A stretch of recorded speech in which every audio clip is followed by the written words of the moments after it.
The MAGA Musk Civil War has continued to heat up as the Doge brothers defend the use of H-1B visas in the tech industry. Those visas, which allow companies to outsource highly skilled work to temporary guest workers at lower costs for the company, are being criticized by MAGA.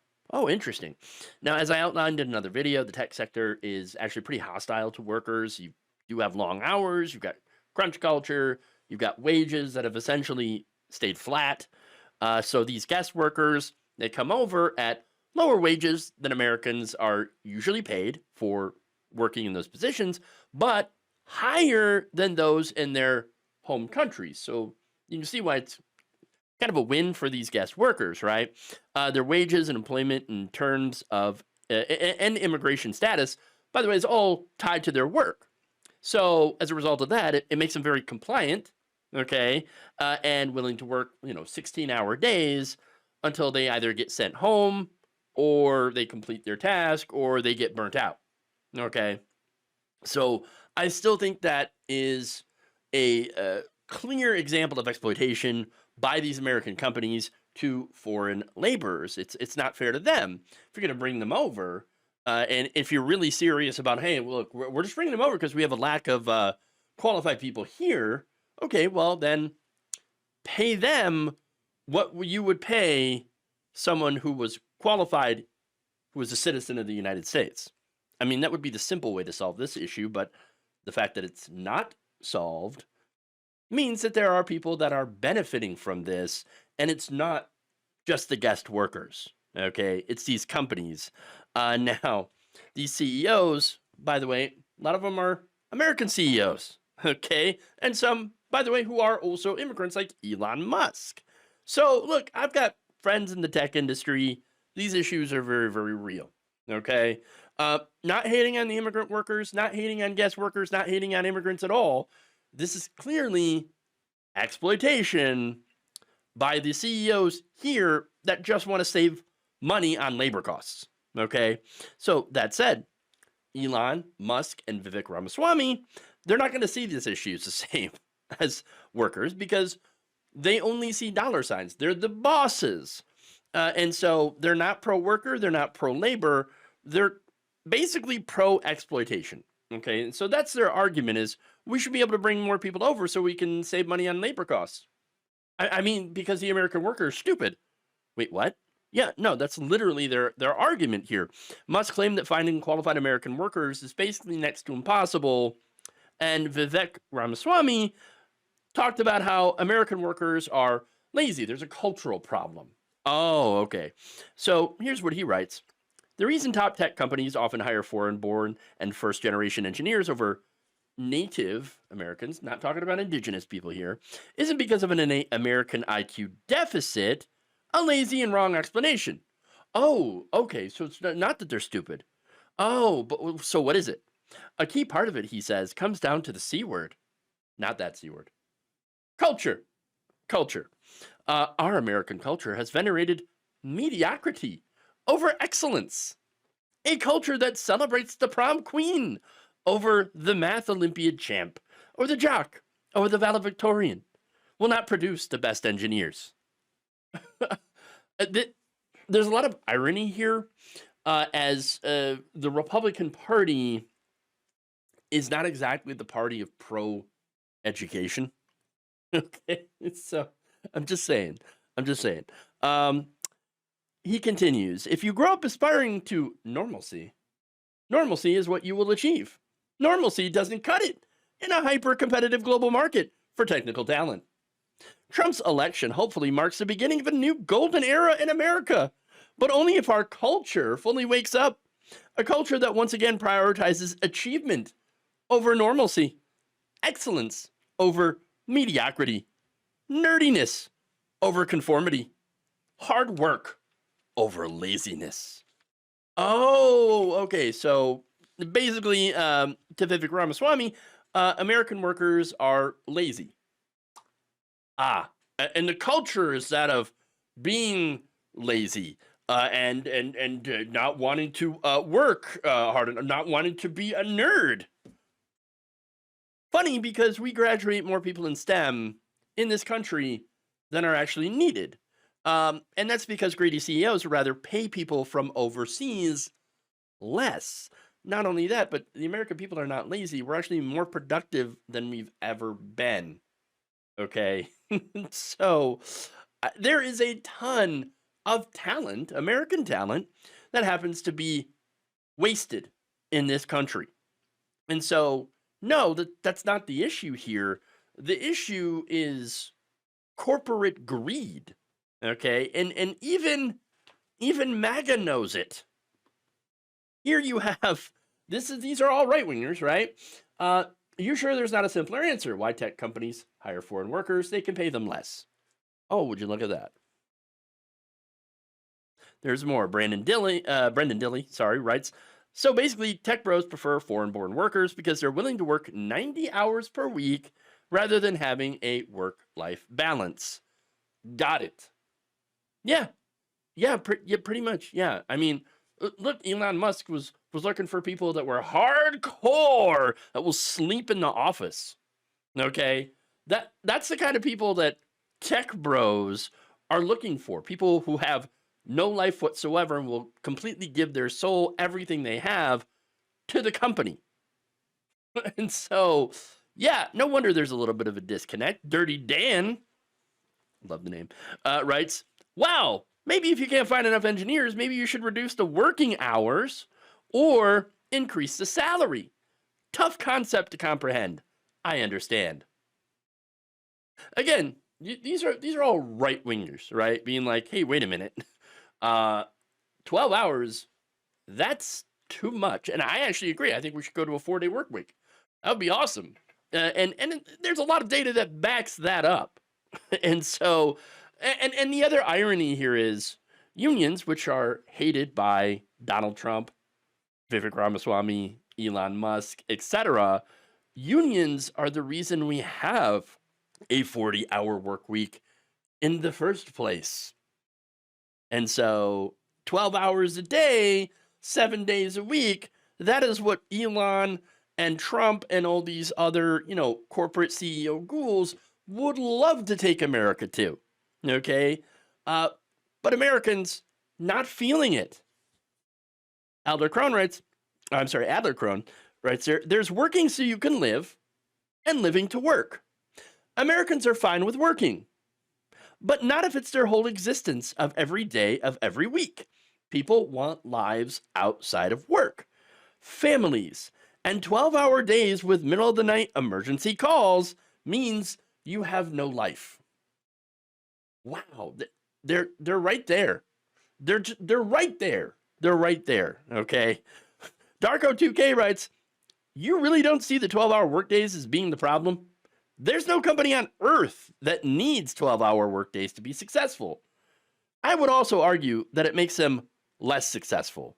I mean, to be fair, I can think of a couple of industries that do need people round the clock, and that would be things like nursing homes, okay, adult foster care homes, places where you're taking care of people's needs and that cannot take care of themselves. And so, yeah, you do need people. And by the way, people in that industry are massively underpaid and underappreciated for the work that they do, which is very, very important work. And so there is that. But otherwise, yeah, if you're making widgets, you don't really need to have the widget factory operating, or people at the widget factory working 12, 16-hour shifts. All right. I'm just saying. Not every job needs to be just like 100% devotion to the company, cranking out these products, which, again, we know that the workers don't really see the majority of the profits. They see as few as these bosses are allowed to give them, okay? As little of the share as possible. And that's kind of the problem. But getting back to the 12 hours and the science here, remember, numerous scientific studies have shown that happy workers are more productive. That's it. Now, the problem with that, of course, is that corporate America is only about short-term goals, short-term gains for their shareholders. Everything is, measured by the quarterly profit index. And so line must go up at all costs. Okay. Line must go up. So that said, Elon Musk and Vivek Ramaswamy obviously did not like the pushback.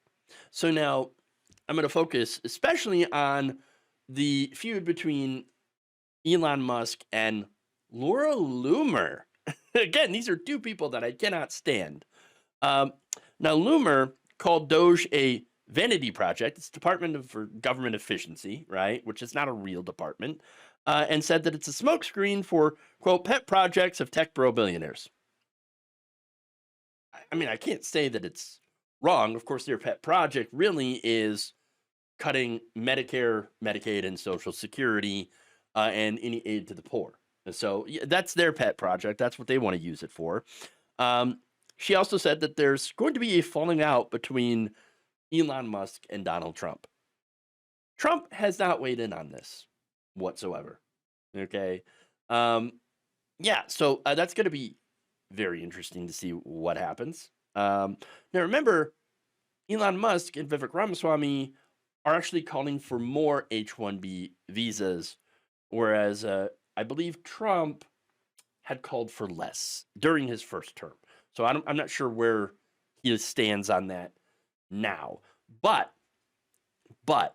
I will. I have to remind you, because I did a story on this not too long ago, where one of Trump's biggest donors, the Uleans, right, at Uline, have been caught hiring illegal, undocumented workers. Oops. And so they've been busted on that. And putting them on the floor, even though they're not supposed to. And so, not supposed to put these guest workers on the floor. They're only supposed to be here for training purposes. But no, he's got them working out in the warehouses. And so that's a major Trump donor. Okay. And then if you've got Elon Musk, who's also a major Trump donor, okay, that is out there saying, oh no, we need to bring in more guest workers because Americans are lazy and stupid. And so, that's what's going on here. Okay. When really it's just about Elon Musk and these company owners trying to save a few bucks by not paying Americans for labor. All right. So now that said, if Laura Loomer only knew how powerful class solidarity among the rich really is, she would know that Donald Trump is not going to take her side. Okay, she's going to take the side of other wealthy people. Okay, look, Mar-a-Lago hires undocumented workers, and so it's not like he hasn't brought people over and hired them illegally to do work for him because they work for less. All right. Now, that said, Loomer also said that Musk bought his way into MAGA, which, yes, that is true. I mean, look, if it wasn't really the case, and it is, then wouldn't it show you how easily Donald Trump can be bought off? Just, help him with his campaign. Just shovel hundreds of millions of dollars at his campaign. Then you're gonna buy your way into MAGA. That's what happens. Look, all of this is a real broken clocks moment, okay?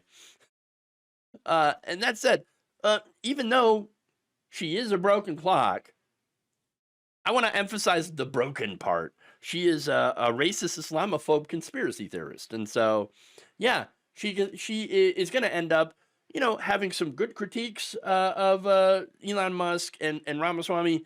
And then she's going to go and lob racism at both of them, because that's what she does, right? The thing is, this is not an issue of race. This is an issue of corporate greed, which is why the billionaires are never going to get along with the racists in their party, okay? The billionaires became billionaires by exploiting labor. In a lot of cases, cheap foreign labor. Now, of course, some of these same people will use racism to distract people from that fact, but Hopefully the mask is off now. Hopefully people see them for what they are. Okay. Now that said, let's get to the fun part. What did Laura Loomer and the others who criticized Elon Musk get for challenging them? Censorship. Oh, yes. Laura Loomer, Gavin Mario Wax, conservative back, Owen Schroyer, and many others have had their X-verification badges removed Thursday night. Wow. All of our influencers, says conservative pack, have now lost verification status as well as our own page. Our brand did nothing. We spoke out against HB1 visas, and it appears that Elon Musk intentionally shut us down. Is this the new status quo from America's most free social media platform? Oh, if only they knew. Oh, you're so close. My verification badge is now under review. Weird, I didn't change anything.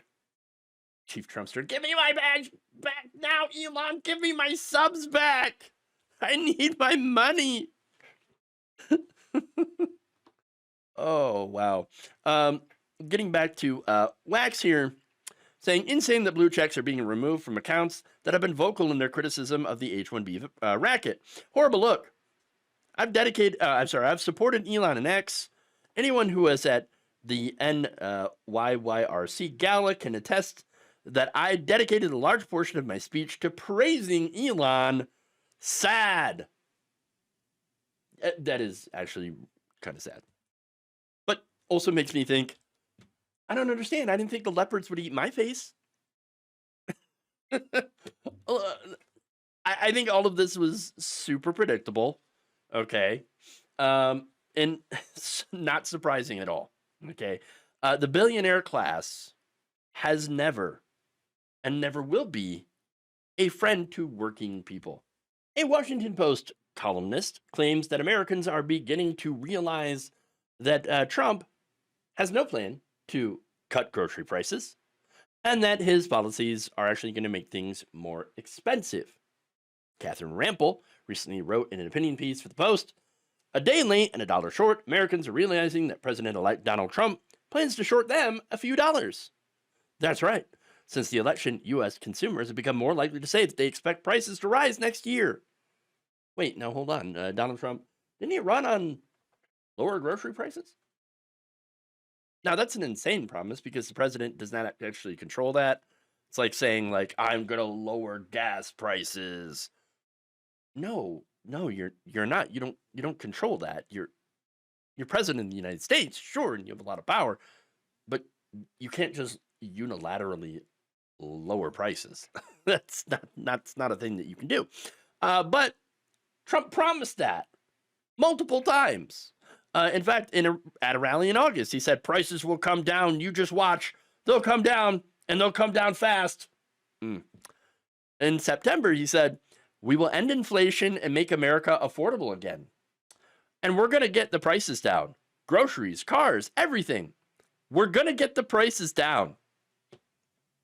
Now, the reality is, of course, that no, they will not get the prices down. In fact, numerous retailers themselves have said that actually, as a result of Donald Trump's planned tariffs, prices are going to go higher, not lower. Black & Decker CEO Donald Allen Jr. said last month, obviously coming out of the gate, there would be price increases associated with tariffs that we put into the market. Yeah. So, look, the president doesn't control prices. Who does? Retailers. And of course, there are other factors. There's macroeconomic factors, there's labor costs, there's supply costs, et cetera, et cetera, et cetera. We know that. That said, inflation, you know what was the biggest driver of inflation? Corporate greed. 53% of all the price increases, blamed on, the government spent too much. You got a $600 stimmy check. No, it's all greedflation. Okay. These companies have never been more profitable than they are now. And they have done it on the backs of American families. So now, of course, Donald Trump had to admit, oops, I was lying. Didn't actually mean it. No, can't actually do it. In fact, Trump told Time magazine during his interview, quote, "I'd like to bring them down. It's hard to bring things down once they're up. You know, it's very hard." Oh, gee, what can I do? You know, I would love to help. Okay, but it's very hard. There's nothing I can do. By the way, corporations, here's another massive tax cut. Enjoy. Yeah, so that's what's going to happen here. Now, Rampel writes the only thing that's surprising about the admission from Trump is that he had said it out loud. Whoopsie. She continues. One thing Trump didn't acknowledge, however, is how his economic agenda, tariffs, deportation, tax cuts, and the kneecapping of the Federal Reserve could worsen the problem that voters hired him to solve. No kidding. So, yes, he can't solve the problem. He can't make the prices go down, but some of his decisions can absolutely make prices go up. And so, yeah. Now, Rampel writes, Americans seem to be catching on anyway, and then pointed to a University of Michigan nationwide survey that measures consumers about their views on the economy. They found a surge in participants since the election, reporting that now is a good time to purchase big-ticket items because prices will probably rise. We don't know for sure what's driving these shifts in consumer views. Most likely, Americans are absorbing news coverage of Trump's proposed tariffs and their potential to raise prices on food, cars, apparel, appliances, and other common household purchases. And it's not just the tariffs that threaten to rise prices. No, it's, again, the deportation stuff, right? When it comes to food. Not only that, but the Doge thing, cutting food stamps to the poor. That is something that is going to absolutely be pushed by the Republican Party. Remember, Elon wants to cut like $2 trillion from the budget. Impossible without gutting things like Social Security, Medicare, and Medicaid.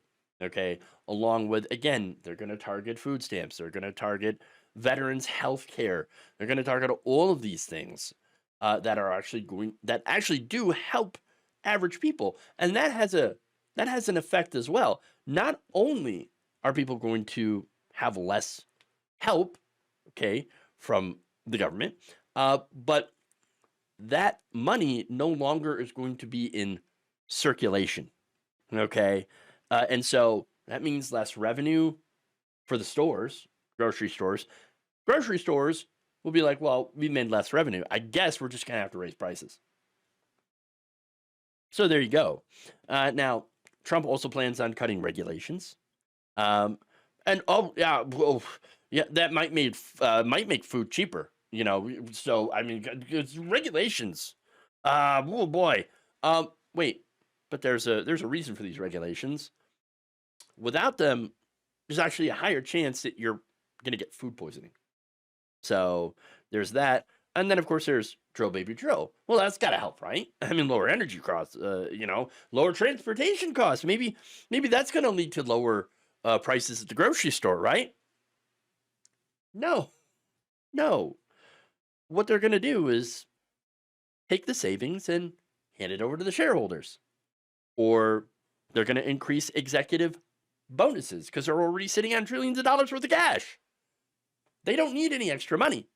All right. The only thing that we are going to get from that is the continued long-term environmental costs that come from climate change, climate disruption. So, yeah, not doing very well. Okay. So there really is nothing that Trump and his incoming government of billionaires plans to do that's actually going to help average Americans. Okay, everything is geared towards helping himself because that's Trump's number one priority, and his wealthy donors. His cabinet filled to the brim with billionaires. It is the richest presidential cabinet in history, and they ain't looking out for you. They're looking out for themselves. Now, if someone happens to be, someone to benefit who is not rich, well, okay, great, but it'll also be by accident. Because once again, the government that Trump is creating is for the rich, by the rich. Just days after the murder of United Healthcare CEO Brian Thompson, the NYPD circulated an intelligence report on alleged killer Luigi Mangione, among other things. Now, the report, obtained by Daniel Bogoslaw and posted by Ken Klippenstein over at his Substack, basically says that anyone who maybe has felt a little sympathy for Mangione, or a lack of sympathy for Thompson, or even cheered on, this murder, is considered an extremist. Oh, so now this intelligence report was produced by the NYPD's Intelligence and Counterterrorism Bureau on December 9th. In addition to handing it out to law enforcement and counter-terror partners across the country, it was also linked to selective major media outlets. Those outlets, according to Klippenstein, not only refused to permit the public to read the document, but also quoted selectively from it. Interesting. What does that mean? Basically, the media's quotes and paraphrases tended to stress the document's focus on Mangione, but not as focused on his many sympathizers. Now, when you actually read it, which I'm going to do, you can see why media kind of left that out. This is titled, remember, this is an official NYPD intelligence report. Writings of alleged perpetrator of United Healthcare CEO shooting reveal grievances against health insurance company, disdain for corporate greed. Based on a review of the handwritten claim of responsibility and social media presence of Luigi Mangione, the suspect in the United Healthcare CEO shooting, the NYPD Intelligence and Counterterrorism Bureau assesses that the alleged perpetrator was likely driven to violence on the basis of grievances against what he perceives as a parasitic health insurance company and industry as a whole, as well as broader objections to corporate greed and a concern for modern society. He appeared to view the targeted killing of this company's highest-ranking representative as a symbolic takedown and a direct challenge to its alleged corruption and power games, asserting in his note he is the first to face it with such brutal honesty. Mangione may have found inspiration in Ted Kaczynski, the violent anti-technology extremist known as the Unabomber, echoing in his note and reflecting in his target a similar mindset of the need for unilateral action to bring attention to abusive corporate actions, based on observed initial online reactions to the shooting, and this is what's key here, including celebrations of the killing of a health insurance executive and encouragement of targeting leaders across industries, there is a risk that a wide range of extremists may view Mangione as a martyr and as an example to follow. Within the 3-page handwritten claim of responsibility on his person, Mangione wrote, "Frankly, these parasites simply had it coming," presumably referring to the UHC CEO and or similar executives. He lamented that the U.S. has the most expensive healthcare system in the world, yet ranks number 42 in life expectancy, noting that the profits of major corporations continue to rise while our life expectancy does not. He declared that these mafioso have gotten too powerful and continue to abuse our country for immense profit. He stated that while many have illuminated this corruption and greed decades ago, the issues persist. In a statement signifying that he likely views himself as a hero of sorts who has finally decided to act upon such injustices, he noted, "Evidently, I'm the first to face it with such brutal honesty." So, yeah, that is the intelligence report. Here's the thing, though. A majority of people agree with the issue that Mangione brings up, okay? But do not agree that violence is the answer. I'm one of those people. That said, I don't feel sad about what happened to Thompson, okay? Not going to celebrate it, but, I don't feel bad about it either. His company, under his leadership, are responsible for the deaths of so many people who were denied care because that company refused to pay for that care. Even though you had medical professionals, doctors, nurses, specialists, all said, hey, this is saying that this is what this person needs to live. But still, you would have to sit there and fight for your claim to be accepted. And so, yeah, that's one of the problems. Okay. And I just happen to believe that, yes, killing is wrong. Killing someone with a pen happens to be just as final as killing someone with a gun. It's the same result. And yet, in our society, one seems to be acceptable while the other is not. And for that, only under certain circumstances. Okay. But hey, apparently, if you agree with me, you are an extremist and are probably now being watched by the NYPD. Okay.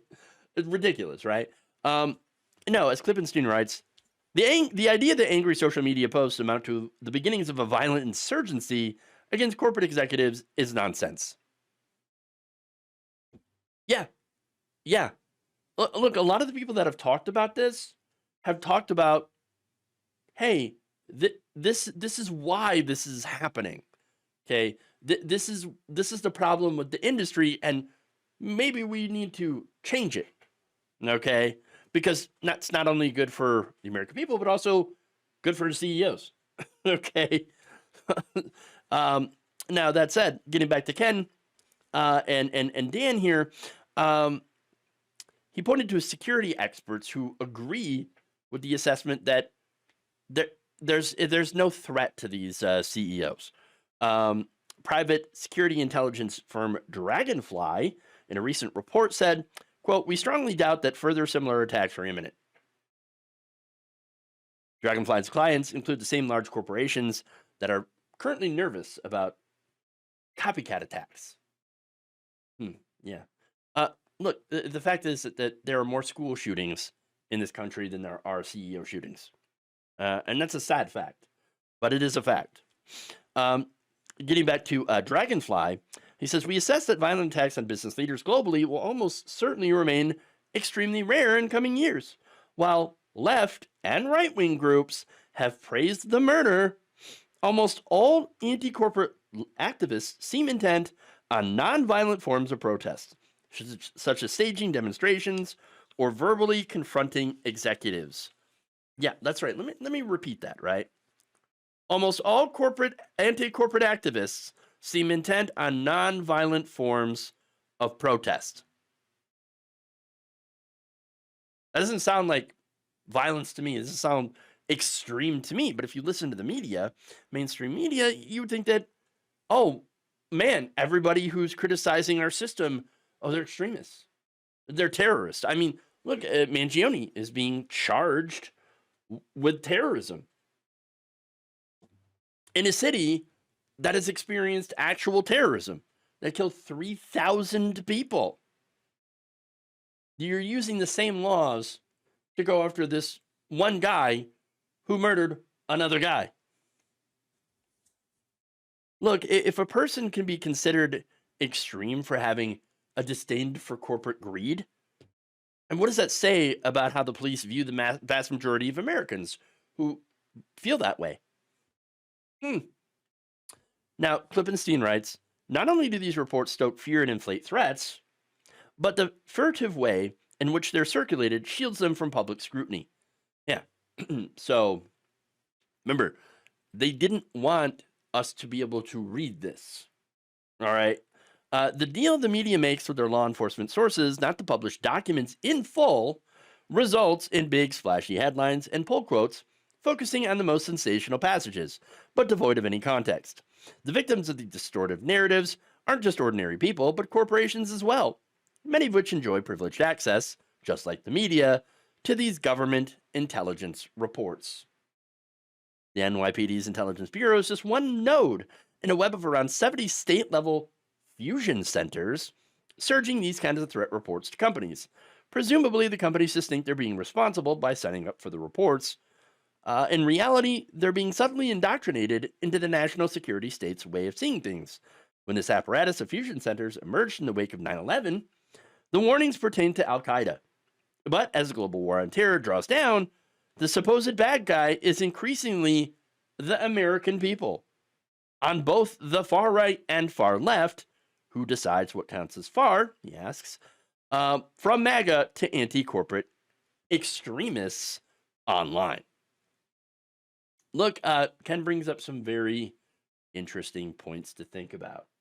Who are the extremists now that you don't have these terror groups, Al Qaeda, ISIS, and all that stuff for them to worry about?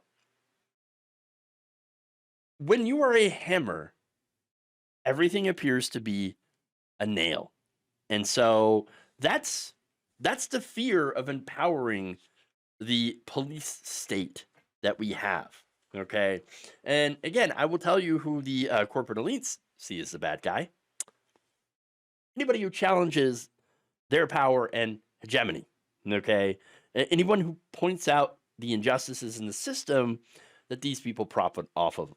Okay, and so yes, they are they're going to use law enforcement, okay, to protect themselves, to protect their power, because law enforcement is there to protect power. They protect business interests. They protect the wealthy. They protect the status quo. And unfortunately, for us, the ones who are most apt to challenging that are the American people, who are being screwed over by these very same companies and have tried for so long to do legitimate change, to do change through Congress. Unfortunately, the avenues for that change have been increasingly closed off by those very same elites who can buy elections now. Elon Musk can buy an election, and you also have Berkshire Hathaway, Warren Buffett's firm, being able to buy these elections. You have Miriam Adelson, who can buy these elections, buy these politicians, and ain't none of them concerned about making sure that every American gets access to healthcare. Okay, not just access to health insurance, but actually be able to go to a doctor when they need it and not come out bankrupt, which is our current system. And so they want to keep the system because guess what? A lot of the donors benefit from this system, and the politicians are the ones benefiting from the donors. It appears the Democratic Party's strategy of enacting no change in leadership after their second loss to President-elect Donald Trump is getting called out, even by people like Jen Psaki, who are members of the establishment.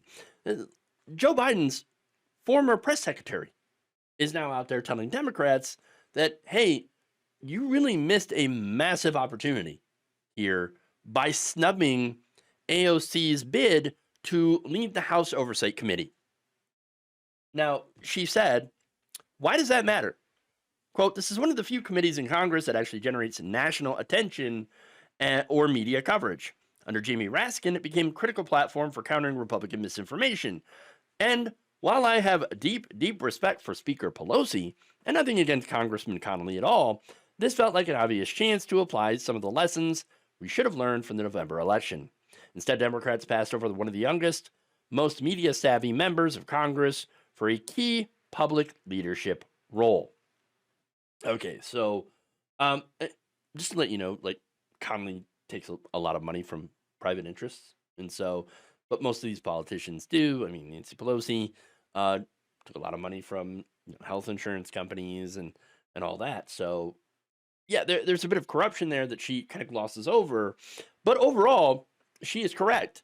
I mean, look, we have Jerry Connolly, who is literally dying of cancer. All right. This man has a 1 in 5 chance of surviving the next 5 years. Those are not good odds. He's already in chemotherapy, which means that the cancer has likely spread beyond his throat.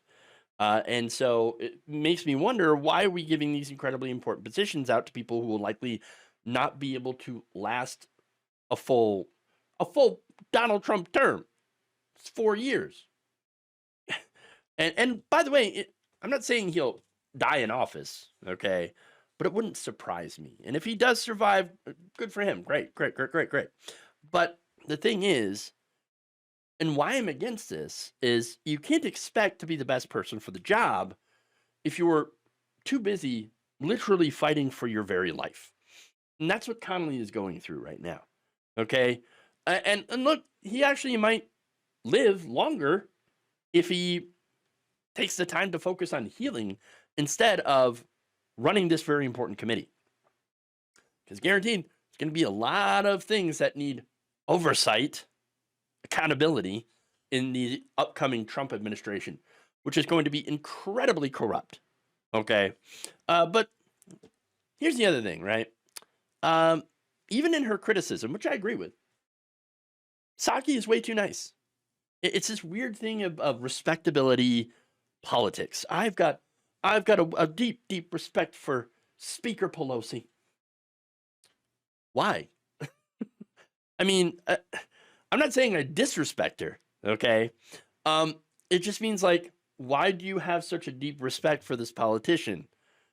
She is supposed to work for us. She's not Jesus, okay? No, I get tired of this whole, you must respect, these politicians. You must respect you must respect your elders, especially if they're elders, statesmen. No. We hire you, we elect you to do things to help us. You're our employee. You're supposed to work for us. I know a lot of people don't see it that way, but maybe they should. Maybe they should.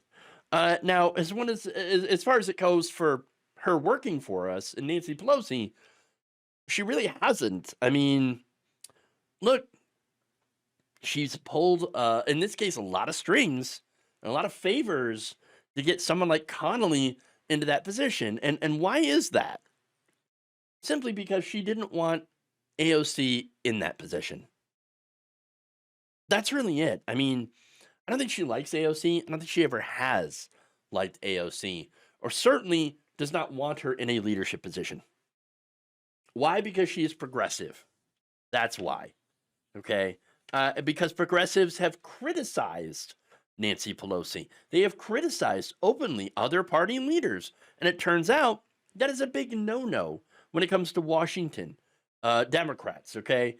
You are not allowed to criticize them. You're not allowed to challenge these elder members, you stupid kids, you dumb progressives, you leftist communists. Know your place, okay? Because you're going to make us lose to Donald Trump. Oh, wait.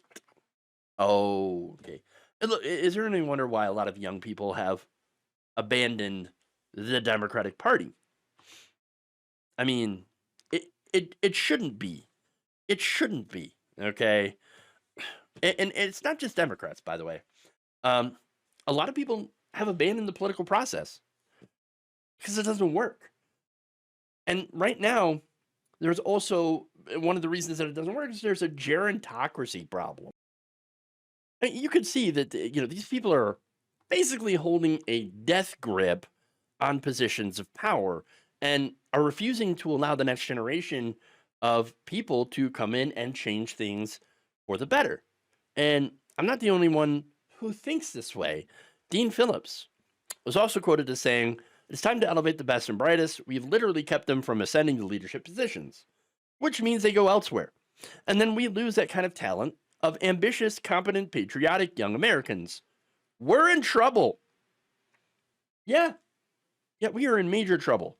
Retiring Representative Annie Custer made a similar point, telling Politico, quote, "I think we, as Democrats, could do a better job with elevating some of our younger members who have great experience. And you should not have to be in Congress for 30 years before you can have a meaningful role in leadership and on policy." Exactly. Look, I happen to think that leadership should be based on your knowledge and ability to do the job. I know, weird, right? It's based now on seniority. The longer you've been there. Well, look, this is the problem that I've seen for Democrats for a long time now, and it drives me crazy. It's their turn. It was Hillary Clinton's turn in 2016, where she lost to Trump. Well, okay, now it's Kamala Harris's turn in 2024. Oh, she lost to Trump. It was Joe Biden's turn in 2020. He actually won against Trump. But do you notice putting up the leader of your party because it's their turn and not because they're the most qualified for the job? You could attribute the 2024 loss to Joe Biden not knowing when to bow out. Okay? And that's a lot of the problem. one of the problems with the Supreme Court, and I know people get really, really upset when you point this out, Ruth Bader Ginsburg should have stepped down and allowed President Obama to appoint a replacement, because she ended up dying during the Trump administration. And as a result, well, getting replaced during the Trump administration. And that's what happened. Trump was able to nominate her replacement and then get that nomination confirmed, cementing massive conservative, domination of the Supreme Court. Okay, so that's the problem. People do not know when to give up power. Okay, look. The other thing, by the way, that this leadership positions in the Democratic Party are decided by is not only seniority, but your ability to raise money for the party. Now, that means the number one quality of party leadership these days, on both sides, is how well they can beg donors for cash. Billionaires. And that's another reason progressives are kept out, because it's one of the things that progressives don't really do. All right. So that said, when you have insiders like Psaki who are critical of this, of keeping younger progressives out of these positions, and are saying, hey, why don't you, actually learn, take a lesson from this last election and start elevating younger people, progressives, to leadership positions. When you have people like Psaki saying that, that's something. And by the way, they lost to Donald Trump, as I said, the Democratic Party establishment. Okay, Donald Trump has successfully, and this is one of the things that he did that makes it different than what the Democratic Party has done. Because look, after their losses to Barack Obama, the Republican Party, look, they tried to do introspection. I remember when, and after 2012, after the loss of Mitt Romney to Obama in 2012, we gotta do I forget what you call it, but we need to look at what we did wrong. We didn't appeal to Latinos, right?